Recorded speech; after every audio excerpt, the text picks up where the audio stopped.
بسم اللہ الرحمن الرحیم۔ السلام علیکم۔ میری بیوی میرے بیڈ پر سوتی لیکن رات کو بیڈ پر نہ ہوتی۔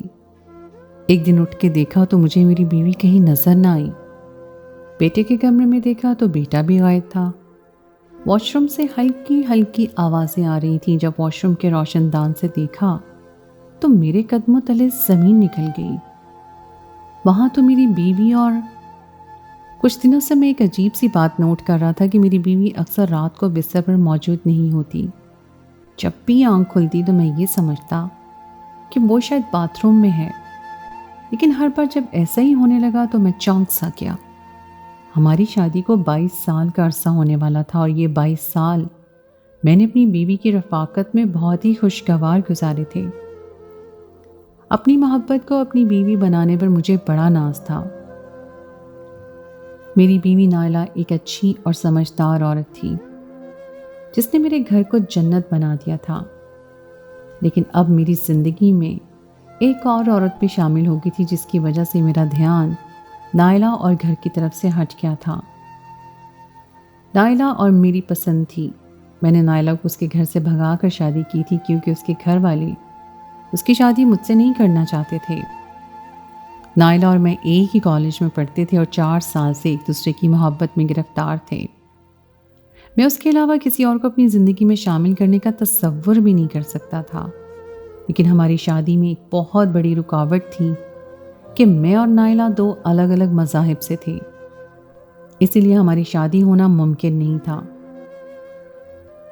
وہ ایک عیسائی فیملی سے تعلق رکھتی تھی جبکہ میں مسلمان تھا۔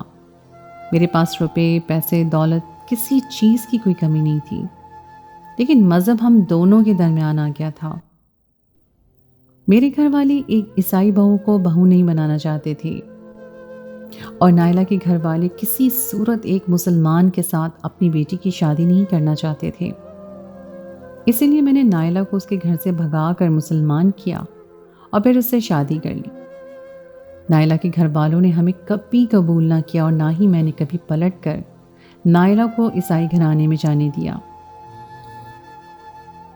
میرے گھر والوں کو بھی نائلہ کے عیسائی ہونے پر اعتراض تھا اور انہیں لگتا تھا کہ نائلہ کچھ عرصے میں مجھے چھوڑ کر واپس اپنے گھر چلی جائے گی۔ اسی لیے میرے گھر والوں نے ہماری شادی کے بعد ہی نائلہ کو قبول نہ کیا اور میں نے اور نائلہ نے اپنی ایک الگ دنیا بسا لی۔ اس لیے میری ہمیشہ یہی کوشش رہی کہ میں نائلہ کو اس کے گھر والوں سے ملنے ہی نہ دوں۔ میں اسے کسی قیمت پر کھونا نہیں چاہتا تھا کیونکہ میں اسے بہت زیادہ محبت کرتا تھا۔ نائلہ اکثر ہی اپنے گھر والوں کو بہت یاد کرتی اور اپنی ماں کو یاد کر کے مجھ سے چھپ کر روتی تھی۔ وہ ہمارے رشتے سے بہت خوش تھی، لیکن اپنے ماں باپ کو بھول جانا اس کے لیے اتنا آسان نہیں تھا۔ شروع میں وہ اپنی ماں سے ملنے کے لیے مجھ سے اجازت مانگا کرتی تھی، لیکن پھر میں نے جب ہر بار صاف انکار کیا تو اس نے مجھ سے پوچھنا ہی چھوڑ دیا۔ میں ہر موڑ پر یہی کوشش کرتا رہا کہ وہ اپنے ماضی کو بھلا کر آنے والے کل میں مگن ہو جائے۔ وقت آہستہ آہستہ گزرتا چلا گیا اور کئی سال بیت گئے۔ نائلہ کا قدم میرے لیے بہت ہی اچھا ثابت ہوا تھا۔ میرے چھوٹے سے کاروبار نے اس قدر ترقی کر لی کہ میرا پورا کاروبار دور دور تک پھیل گیا۔ میرے پاس کسی چیز کی پہلے بھی کوئی کمی نہیں تھی اور اب تو فراوانی ہو گئی تھی۔ میں جس چیز پر ہاتھ رکھتا وہ میری ہو جاتی، لیکن کبھی کبھی نائلہ کا اداس چہرہ مجھے پریشان کر دیتا کیونکہ میں جانتا تھا کہ اس کی اداسی کی وجہ کیا ہے۔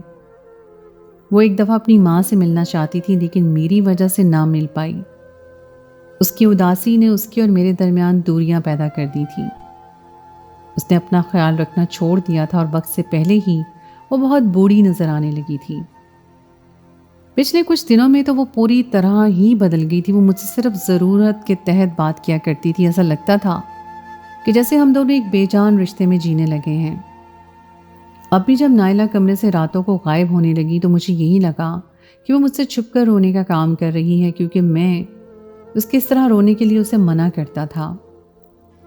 شروع میں مجھے لگا کہ 1-2 دن گزرنے کے بعد وہ خود ہی ٹھیک ہو جائے گی، لیکن پچھلے 1 ہفتے سے وہ مستقل ہر رات ہی کمرے سے غائب ہوتی اور مجھے بستر پر نہ ملتی۔ میرے اور اس کا ایک ہی بیٹا تھا جو اب 19 سال کا ہو رہا تھا اور اس کا نام سلمان تھا۔ جب سے سلمان ہماری زندگی میں آیا تھا میرا رویہ بہت ہی بدل گیا تھا۔ میں پہلے بہت ہی نرم مزاج تھا، لیکن سلمان کی پیدائش پر میں نے خود کو سخت کر لیا تھا۔ میں نہیں چاہتا تھا کہ میرا بیٹا کبھی کسی غلط راستے پر چلے۔ سلمان کو لے کر میں نے نائلہ کے ساتھ بھی بہت زیادہ سختی شروع کر دی تھی۔ میں نے سلمان کو شہر کے سب سے بڑے اسکول میں داخل کروایا اور اس کی پڑھائی کے پیچھے پانی کی طرح پیسہ بہایا۔ میں اسے مذہب کی تعلیم بھی اچھی دلوا رہا تھا۔ میں نہیں چاہتا تھا کہ اس کے قدم کبھی صحیح راستے سے ڈگمگائیں۔ میں نے کبھی سلمان کو یہ بھی نہ بتایا کہ اس کا ننیال ایک عیسائی گھرانہ ہے۔ میں سلمان کو اس حقیقت سے بہت دور رکھنا چاہتا تھا۔ نائلہ بھی سلمان پر بہت ہی زیادہ توجہ دیا کرتی تھی۔ ہمارے گھر میں سلمان پر بہت زیادہ سختی تھی۔ میں نے اسے ہر بات کے لیے اپنا پابند بنا لیا تھا۔ مجھے کہیں نہ کہیں یہ خوف تھا کہ نائلہ سلمان کے بہانے اپنے گھر والوں سے ملنے کی کوشش نہ کرے۔ نائلہ اگرچہ دل سے مسلمان ہو چکی تھی، لیکن پھر بھی مجھے بہت سے خدشات لاحق تھے۔ نائلہ کے بھائی اسے بہت ہی محبت کرتے تھے اور ایک دو دفعہ انہوں نے نائلہ سے ملنے کی کوشش بھی کی تھی، لیکن میں نے انہیں نائلہ سے ملنے ہی نہیں دیا تھا اور گھر کے باہر سے ہی بھگا دیا تھا۔ لیکن اس دن پھر سے مجھے یہ فکر ستانے لگی کہ کہیں نائلہ کے بھائی دوبارہ اس سے ملنے کی کوشش نہ کریں۔ پچھلے کچھ عرصے سے میں کاروبار میں اس قدر مصروف رہا کہ میں نے سلمان کی ساری ذمہ داری نائلہ پر چھوڑ دی اور نائلہ کو بھی وقت نہ دے سکا۔ سلمان ویسے بھی اب بڑا ہو گیا تھا اور اسے اچھے اور برے کی سمجھ آ گئی تھی۔ زندگی میں ہر طرف سکون ہی سکون تھا۔ ایک سکوت طاری تھا کہ جب اچانک ہی نائلہ کے رویے نے مجھے پریشان کر دیا۔ میں دفتر سے لوٹ کر گھر آتا تو اس کا رویہ میرے ساتھ بہت ہی کھچا ہوا سا رہتا۔ سلمان سے میری بات ہوئے دن ہو گئے تھے، کیونکہ نائلہ نے بتایا تھا اس کے امتحانات چل رہے ہیں اور وہ سارا وقت پڑھائی میں مصروف رہتا ہے۔ میں نے بھی اسے تنگ کرنا مناسب نہ سمجھا۔ رات کے کھانے کے فوراً بعد نائلہ سونے کے لیے لیٹ جاتی اور مجبوراً میں بھی کمرے میں آ جاتا، ورنہ اس سے پہلے میں اور نائلہ لاؤنج میں بیٹھ کر ایک ساتھ ٹی وی دیکھا کرتے تھے اور سلمان کی پڑھائی کو لے کر بھی بات کرتے تھے۔ نائلہ مجھ سے اپنی دن بھر کی باتیں بھی کیا کرتی تھی، لیکن پچھلے کچھ دنوں سے ہم دونوں سلمان کے بارے میں کوئی بات نہیں کر سکے تھے۔ ایسا لگتا تھا کہ نائلہ کی توجہ کہیں اور ہی ہے۔ وہ سارا وقت کھوئی کھوئی پریشان سی رہتی۔ ایک دو دفعہ میرے پوچھنے پر بھی اس نے مجھے کچھ نہ بتایا۔ میں جان گیا تھا کہ وہ گھر والوں کو یاد کر رہی ہے اور اسی لیے میں نے خاموشی اختیار کر لی تھی۔ میں نے گھر کے گارڈ کو سختی سے ہدایت کر دی تھی کہ وہ کسی بھی انجان بندے کو گھر میں کسی بھی صورت داخل ہونے کی اجازت نہ دیں۔ ڈرائیور تو میری اجازت کے بغیر نائلہ کو کہیں بھی نہیں لے جاتا تھا۔ پچھلے کچھ دنوں سے دفتر میں کام کی زیادتی کی وجہ سے میں بہت زیادہ وقت دفتر کو دے رہا تھا اور ایسے میں میری سیکرٹری بھی میرے بہت زیادہ قریب آ گئی تھی۔ وہ سارا وقت میرے آس پاس ہی رہتی۔ وہ ایک کم عمر اور جوان لڑکی تھی اور میں ایک پیسے والا امیر مرد تھا۔ نائلہ میری محبت تھی، لیکن اب اس کی عمر ہو گئی تھی اور وہ بہت زیادہ اداس رہنے کی وجہ سے مجھ سے بہت دور ہوتی جا رہی تھی۔ ایسے میں میری سیکرٹری شبانہ کا وجود میرے لیے ایک ٹھنڈی ہوا کے جھونکے کی طرح تھا۔ دفتر کا کام اگر کسی دن جلدی ختم ہو بھی جاتا تو شبانہ کے ساتھ دفتر میں ہی موجود رہتا اور وہ مجھے اپنی موجودگی سے سکون پہنچاتی۔ اب مجھے نائلہ کی اداسی کی بھی زیادہ فکر نہیں ہوتی تھی۔ وہ اپنی زندگی کا ایک طویل عرصہ میرے ساتھ گزار چکی تھی اور مجھے یہ بات اچھے سے معلوم تھی کہ اب وہ مجھے چھوڑ کر کہیں نہیں جائے گی، اس لیے میں نے شبانہ کے ساتھ قبول کر لیا۔ یوں بھی شبانہ اور میرا ساتھ صرف دفتر کی حد تک ہی تھا۔ ایک دن میں دفتر سے تھوڑی جلدی گھر واپس آیا تو نائلہ کسی سے فون پر بات کری تھی، لیکن مجھے دیکھتے ہی اس نے فون فوراً بند کر دیا۔ اس کے چہرے کے تاثرات بدل گئے تھے اور اس چیز نے مجھے چونکا کر رکھ دیا۔ لیکن میں نے نائلہ سے کوئی سوال نہیں کیا۔ نائلہ مجھے دیکھتے ہی کھانے کی تیاری میں لگ گئی اور میرے دل میں عجیب سے خیال آنے لگے۔ نائلہ کی خاموشی کی اداسی، میرے پیچھے اس کا فون پر یوں چھپ چھپ کر بات کرنا اور راتوں کو کمرے سے غائب ہونا، میں عجیب سی الجھن میں مبتلا ہو گیا تھا۔ کچھ تو ایسا تھا جس سے میں بے خبر تھا۔ سلمان آج بھی اپنے کمرے میں بند پڑھائی میں مصروف تھا۔ میرے اور سلمان کے درمیان بہت دوری تھی۔ میں نے ہمیشہ اس کے ساتھ سخت رویہ اپنایا تھا اور اسی لیے وہ مجھ سے دور دور ہی رہا کرتا تھا۔ شبانہ کے میری زندگی میں آ جانے کے بعد سے تو میں نے سلمان پر توجہ دینی بھی کم کر دی تھی۔ رات جب نائلہ جلدی سونے کے لیے لیٹتی تو میں بھی آنکھیں بند کر کے لیٹ جاتا، لیکن نیند میری آنکھوں سے کوسوں دور تھی۔ نائلہ کہیں نہ کہیں مجھے دھوکہ دینے کی کوشش کر رہی تھی اور مجھے لگ رہا تھا کہ جیسے وہ اپنے گھر والوں سے تعلق قائم کر چکی ہے۔ کافی دیر آنکھیں بند کیے میں لیٹا رہا۔ رات 2 بجے کے قریب نائلہ اچانک ہی بستر سے اٹھ گئی اور کمرے سے باہر نکل گئی۔ میں حیران تھا کہ نائلہ آدھی رات کو کہاں جا رہی ہے۔ ہمارے کمرے میں اٹیچ باتھ روم تھا، لیکن نائلہ باتھ روم نہیں گئی تھی۔ جب کچھ دیر میں اس سے پلٹ کر واپس نہیں آئی تو میں اسے دیکھنے کی غرض سے نکل پڑا۔ وہ سارے گھر میں کہیں نظر نہیں آئی تو میں سلمان کے کمرے کی طرف چلا آیا۔ سلمان کے کمرے کا دروازہ کھلا ہوا تھا۔ میں جیسے ہی اندر داخل ہوا مجھے باتھ روم میں سے ہلکی ہلکی آواز آ رہی تھی۔ سلمان کمرے میں موجود نہیں تھا اور اس کے باتھ روم میں آنے والی آواز نائلہ کی تھی۔ میں حیران تھا کہ آدھی رات کو سلمان کے باتھ روم میں نائلہ کا بھلا کیا کام ہے؟ کہیں وہ اپنے بھائیوں کے ساتھ تو بات نہیں کر رہی ہے؟ یہ خیال آتے ہی میں دیوار کے ساتھ رکھی ٹیبل پر چڑھ گیا اور باتھ روم کے روشن دان میں سے جیسے ہی جھانک کر اندر دیکھا تو میرے رونگٹے کھڑے ہو گئے۔ یہ دیکھ کر میرے قدموں تلے سے زمین نکل گئی کہ میری بیوی باتھ روم کے اندر موجود تھی اور اس کے ساتھ سلمان بھی تھا۔ سلمان کی قمیض اتری ہوئی تھی اور نائلہ اس کے سامنے ہی کھڑی تھی۔ مجھے سلمان پوری طرح نظر نہیں آ رہا تھا۔ میرے دل و دماغ میں ایک ہلچل سی مچ گئی تھی کہ آدھی رات کو ماں بیٹے کا یہاں کیا کام ہے؟ نائلہ کے سسکنے کی آواز باتھ روم کی 4 دیواری میں گونج رہی تھی اور سلمان اسے چپ کرانے کی کوشش کر رہا تھا۔ نائلہ اسے کہہ رہی تھی کہ میں کب تک یہ بات تمہارے باپ سے چھپا سکتی ہوں؟ جس دن تمہارے باپ کو یہ سب پتہ چلا ہم دونوں کو اس گھر سے باہر نکال دیں گے۔ وہ کبھی تمہیں معاف نہیں کریں گے۔ آپ کیوں فکر کرتی ہیں؟ بابا کو اپنی سیکرٹری سے فرصت ملے گی تبھی تو انہیں اس بارے میں کچھ پتہ چلے گا۔ سلمان کی آواز نے جیسے میرے کانوں میں زہر گھول دیا۔ وہ تو میرے بارے میں سب کچھ جانتا تھا۔ یہ سوچ کر ہی میں اپنی نظروں میں گر گیا تھا۔ نائلہ روتے ہوئے کہہ رہی تھی کہ تمہارا باپ جو کر رہا ہے وہ اس کا قصور ہے، لیکن میں تمہارے باپ کو دھوکہ دینے کے بارے میں سوچ بھی نہیں سکتی۔ تم جو کچھ کر رہے ہو وہ سب غلط ہے۔ میں خود تمہارے باپ کو اب حقیقت بتا دوں گی۔ نائلہ روتے ہوئے سلمان سے کہہ رہی تھی، اگر ہم غلط کر رہے ہیں تو بابا نے کون سا ہمارے ساتھ کچھ ٹھیک کیا ہے؟ ساری زندگی انہوں نے آپ کو اپنے ماں باپ سے ملنے کے لیے ترسایا ہے۔ بابا کو لگتا ہے کہ صرف پیسے اور دولت سے ہی ہم خوش رہ سکتے ہیں۔ بابا نے کبھی ہم سے محبت کی بات نہیں کی۔ بابا نے کبھی یہ نہیں سوچا کہ آپ کو مجھے محبت اور توجہ کی ضرورت ہے۔ بابا کے رویے نے مجھے یہاں لا کر کھڑا کیا ہے۔ سلمان اور بہت کچھ کہہ رہا تھا جسے سننے کی مجھ میں ہمت نہیں تھی۔ سلمان نے نائلہ کو گلے لگا لیا تھا اور جیسے ہی نائلہ اسے الگ ہو کر پیچھے ہٹی تو یہ دیکھ کر میری جان نکل گئی کہ سلمان کے کاندھے پر ایک بڑی سی خون آلود پٹی بندھی ہوئی تھی۔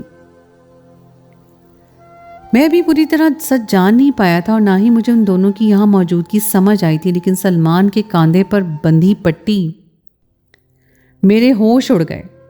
وہ میرا اکلوتا بیٹا تھا اور اس کی تکلیف میرے لیے ناقابل برداشت تھی۔ اچانک ہی مجھے چکر سا آیا اور میرا پاؤں لڑکھڑایا اور میں ٹیبل سے نیچے جا گرا۔ میرے گرنے کی آواز پر سلمان اور نائلہ دونوں ہی باتھ روم سے باہر نکلے تو مجھے دیکھ کر دنگ رہ گئے۔ میری نظر سلمان کے کاندھے پر بندھی پٹی پر تھی اور نائلہ کا چہرہ زرد پڑ گیا تھا اور پریشانی سے وہ سلمان کا چہرہ دیکھ رہی تھی۔ تھوڑی دیر بعد ہم تینوں ایک ساتھ بیٹھے تھے اور میں سلمان سے پوچھ رہا تھا کہ یہ سب کیا ہوا ہے۔ اس کے بعد جو کچھ سلمان نے بتایا وہ سن کر میں شرم سے پانی پانی ہو گیا۔ سلمان کہہ رہا تھا کہ میری حد سے زیادہ سختی نے اسے باغی بنا دیا تھا۔ روپے پیسے کی تو کوئی کمی نہیں تھی، اس لیے جب میری سختی نے اسے متنفر کیا تو اس نے کالج میں بہت سی دوستیاں کر لیں۔ اس کے دوست بھی اس کی طرح امیر گھرانوں سے تھے اور سبھی بگڑے ہوئے تھے۔ وہ لوگ شوقیہ ڈکیتیاں کرتے تھے اور سلمان بھی ایڈونچر کے طور پر ان کے ساتھ شامل ہو گیا۔ یہ بات نائلہ کو پتہ چل گئی تھی، اسی وجہ سے وہ حد سے زیادہ پریشان رہنے لگی تھی۔ پہلے سلمان کی زندگی صرف گھر اور پڑھائی تک محدود تھی، لیکن دوست بننے کے بعد وہ غلط سرگرمیوں میں ملوث ہو گیا، اور جب نائلہ کو یہ بات پتہ چلی تو نائلہ نے اسے روکنے کی بہت کوشش کی، لیکن اس خوف سے نائلہ یہ بات مجھے نہ بتا سکی کہ کہیں میں اس کے ساتھ حد سے زیادہ سختی نہ کر بیٹھوں۔ میں ہمیشہ سے ہی بہت سخت مزاج اور انا پرست رہا تھا، اور اسی انا کی وجہ سے نائلہ آج تک اپنے گھر والوں سے نہیں مل سکی تھی۔ نائلہ کو لگا کہ اگر وہ مجھے سچ بتائے گی تو شاید میں اسے اس کے بیٹے سے بھی دور کر دوں گا، اور نائلہ اپنے بیٹے کو کھونے کی ہمت نہیں رکھتی تھی۔ ایک دن جب سلمان نے اپنے دوستوں کے ساتھ مل کر ایک گھر میں ڈکیتی کی تو وہاں سے نکلتے وقت ایک گارڈ کی فائرنگ کے نتیجے میں ایک گولی سلمان کے کاندھے پر لگ گئی اور سلمان پوری طرح زخمی ہو گیا۔ سلمان کے دوستوں نے یہ خبر نائلہ تک پہنچائی تو وہ فوراً ہی ہاسپٹل بھاگی۔ سلمان کی حالت بہتر ہونے پر نائلہ نے سوچا کہ وہ مجھے خود یہ خبر دے گی، اور یہی سوچ کر جب وہ میرے دفتر آئی تو وہاں اس نے مجھے شبانہ کے ساتھ دیکھ لیا، اور اس دن اسے میرا سچ پتہ چل گیا۔ نائلہ مجھے کچھ بھی بنا بتائے ہی واپس لوٹ آئی، اور اس نے یہ سچ مجھ سے چھپا لیا۔ وہ جان گئی تھی کہ اب میری زندگی میں ایک عورت آ گئی ہے، اسی لیے اب میں سلمان اور اس کی طرف سے بے فکر ہو گیا ہوں۔ نائلہ نے مجھ سے جھوٹ کہا کہ سلمان کے امتحان قریب ہیں، دراصل وہ سلمان کو مجھ سے کچھ دن چھپا کر رکھنا چاہتی تھی۔ اس شام جب وہ دفتر سے جلدی گھر میں لوٹ آیا تو وہ ڈاکٹر سے سلمان کی طبیعت کے حوالے سے ہی بات کر رہی تھی، اور مجھے دیکھتے ہی اس نے فون رکھ دیا۔ نائلہ کو یقین تھا کہ جیسے میں نے اسے آج تک اس کے ماں باپ سے ملنے نہیں دیا، ایسے ہی اگر مجھے سلمان کی غلط حرکتوں کا پتہ چل گیا تو میں اس کو بھی گھر سے نکال دوں گا اور کبھی نائلہ سے ملنے نہیں دوں گا۔ روز صبح تو سلمان ہاسپٹل جا کر پٹی کرواتا، لیکن رات کی پٹی میری وجہ سے نائلہ خود ہی گھر میں کر دیا کرتی تھی۔ نائلہ آج بھی پٹی کرنے کے لیے باتھ روم گئی تھی اور سلمان بھی اس کے ساتھ ہی تھا۔ تب میں نے ان دونوں کو ایک ساتھ دیکھ لیا۔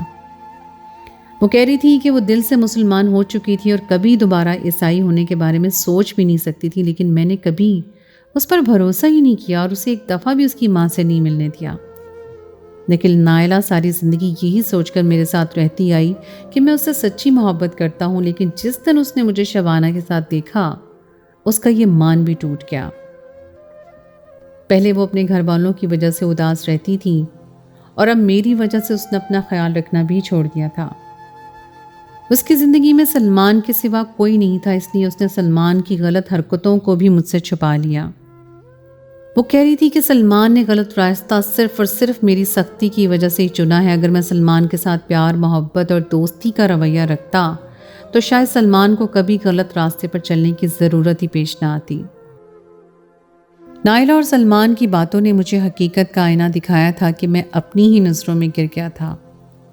میں ہمیشہ یہی سوچتا رہا کہ اگر نائلہ اپنے گھر واپس چلی گئی تو میں اس کے بغیر نہیں رہ سکوں گا۔ میں نے کبھی نائلہ کے جذبات کے بارے میں نہیں سوچا۔ میں نے سلمان کے ساتھ بہت ہی زیادہ سخت رویہ اپنایا کہ وہ غلط راستہ اختیار نہ کرے، لیکن میں نے کبھی سلمان سے دوستی کر کے اسے جاننے کی کوشش ہی نہ کی۔ اور جب مجھے یہ لگا کہ نائلہ اپنی پوری زندگی میرے ساتھ گزار چکی ہے اور اب وہ کبھی اپنے گھر واپس نہیں جائے گی، تو میں نے بہت آسانی سے اپنی زندگی میں دوسری عورت کو جگہ دے دی۔ میں نے ہر طرح سے اپنی انا اور اپنی سوچ کو ہی اوپر رکھا اور کبھی دوسروں کے جذبات کا خیال نہ رکھا۔ نائلہ مجھ سے بہت محبت کرنے کے باوجود بھی مجھ سے بہت دور ہو گئی تھی، اور یہ سب صرف میری ہی غلطیوں کی بدولت ہوا تھا۔ میں جس لڑکی کو اپنا بنانے کے لیے ہر حد سے گزر گیا تھا، میں نے اسے بالکل ہی تنہا کر دیا تھا۔ میں نے ہاتھ جوڑ کر سلمان اور نائلہ سے معافی مانگ لی تھی، کیونکہ اگر سلمان کا آج یہ حال تھا تو اس کا ذمہ دار میں ہی تھا۔ زندگی میں رشتے ہمیشہ پیار اور محبت سے بنائے جاتے ہیں۔ زور زبردستی اور دھون سے رشتے بنتے نہیں بلکہ گھسیٹے جاتے ہیں۔ پچھلے کچھ عرصے سے نائلہ بھی میرے ساتھ اپنے رشتے کو گھسیٹ ہی رہی تھی۔ میں خود نائلہ کا ہاتھ پکڑ کر اسے اس کی ماں سے ملوانے کے لیے لے گیا تھا۔ سلمان نے مجھ سے وعدہ کیا تھا کہ وہ تمام بری عادتوں کو ترک کر دے گا اور اپنی ہر اچھی اور بری بات مجھ سے شیئر کرے گا۔ وہ ہمارا اکلوتا بیٹا تھا جسے کسی کے ساتھ کی ضرورت نہیں تھی، اور جب وہ ساتھ اسے گھر میں نہیں ملا تو اس نے باہر وہ ساتھ تلاش کیا، جو کہ اس کے لیے برا ثابت ہوا۔ میں اپنے اور شبانہ کے رشتے پر بہت شرمندہ تھا، اور میں نے نائلہ سے ایک بار پھر محبت کا عہد کر لیا تھا۔ بہت سالوں کے بعد نائلہ کے چہرے پر میں نے ایک پرسکون مسکراہٹ دیکھی تھی، وہ اپنی ماں سے ملنے کے بعد جیسے دوبارہ زندہ ہو گئی تھی۔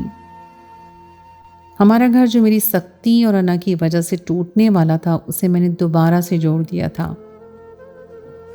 ایک بات میں نے بہت اچھے سے سیکھ لی تھی کہ رشتے ہمیشہ محبت اور اعتبار کی بنیاد پر کھڑے ہوتے ہیں۔ زور زبردستی سے نازک سا آشیانہ بکھر کر رہ جاتا ہے۔ تو دوستو، یہ تھی میری آج کی کہانی۔ امید ہے آپ کو آج کی کہانی پسند آئی ہوگی۔ کہانی اچھی لگے تو اسے لائک ضرور کیجیے، اپنے دوستوں کے ساتھ شیئر کیجیے، اور اگر آپ نے ابھی تک میرے چینل کو سبسکرائب نہیں کیا تو اس کو فوراً کر لیجیے۔ ساتھ ہی لگے بیل کے بٹن کو بھی پریس کر دیں تاکہ آپ کو میری آئندہ آنے والی کہانی کا نوٹیفیکیشن فوراً مل سکے۔ اگلی کہانی تک کے لیے مجھے دیجیے اجازت۔ خدائے پیمان۔